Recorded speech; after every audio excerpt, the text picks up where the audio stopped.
దేశవ్యాప్తంగా ఎన్నికల పోరు హోరాహోరీగా సాగుతోంది. ఓ పక్క ప్రతిపక్ష కూటమి, మరో పక్క బీజేపీ అధికారం చేజెక్కించుకునేందుకు అన్ని ప్రయత్నాలు చేస్తున్నాయి. ఇప్పటికే దాదాపు పోలింగ్ క్లైమాక్స్ కు చేరుకుంది.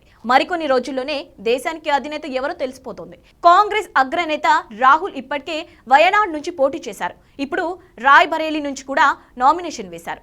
మోడీ కూడా వారణాసి నుంచి నామినేషన్ వేశారు. ఇద్దరు ఒకే స్టేట్ నుంచి పోటీ చేస్తున్నారు. ఎలక్షన్స్ కమిషన్ రూల్స్ ప్రకారం ఇద్దరు తమ ఆస్తులు, అప్పుల వివరాలు ఈసీకి అఫిడవిట్ రూపంలో అందించారు. ఇక్కడే ఓ ఇంట్రెస్టింగ్ టాపిక్ బయటకు వచ్చింది. మోడీ, రాహుల్ ఈ ఇద్దరిలో ఎవరు బాగా రిచ్ అని తెగ ఎత్తికేస్తున్నారు నెటిజన్లు.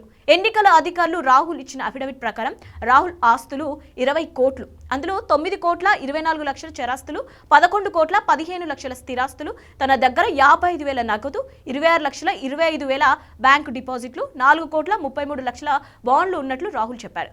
వీటితో పాటు 3 కోట్ల 81 లక్షల విలువైన మ్యూచువల్ ఫండ్స్, 15 లక్షల 21,000 విలువైన గోల్డ్ బాండ్లు, 4 లక్షల 20,000 విలువైన బంగారు ఆభరణాలు ఉన్నాయని పేర్కొన్నారు. ప్రస్తుతం తనకు 11 కోట్ల 15 లక్షలు విలువ చేసే స్థిరాస్తులు ఉన్నాయని, అందులో తన సోదరి ప్రియాంక గాంధీకి కూడా వాటా ఉందని చెప్పారు. ఢిల్లీలోని మొహ్రాలి ప్రాంతాల్లో ఉన్న వ్యవసాయ భూమి తనకు వారసత్వంగా వచ్చిందని, ఆ ఆస్తినే ప్రియాంక గాంధీతో పంచుకుంటానంటూ చెప్పారు. అలాగే గురుగ్రామ్ ప్రాంతంలో 9 కోట్ల విలువైన ఆఫీస్ కూడా తనకు ఉందని చెప్పారు. ఇక మోడీ కూడా తన ఆస్తు వివరాలను ఈసీకి వివరించారు. తన మొత్తం ఆస్తుల విలువలు 3 కోట్ల 2 లక్షల అని అఫిడవిట్లో పేర్కొన్నారు మోడీ.